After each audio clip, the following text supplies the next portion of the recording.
So the next thing is solution oriented thinking. Now, if you are someone who wants to grow faster as an entrepreneur, you need to be solution oriented. What does that mean? You're focused on the wins. You're focused on how you can elevate. You're focused on how you can grow. You're not sitting in the same emotion. I can't tell you how many people I've seen in business and in life where there's a problem and they sit in that problem and they stay in that problem and they don't do anything to get out of the problem. And the reason why the problem is not the problem. The problem is that we are sitting in the problem for so long instead of coming up with a solution and simply moving to the next step in the next room. We spend so much time. Great example. One time I had an entrepreneur telling me about, oh, this went wrong and this didn't work. And so now I have to change that.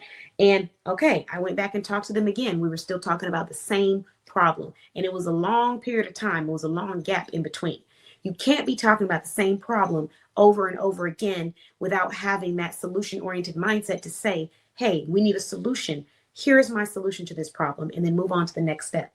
There are so many times in my business journeys where I've been frustrated. I've had a negative experience. I've, didn't like something, or I felt like I was in a negative headspace, but I had to tell myself the reason why I became an entrepreneur was to create solutions for people.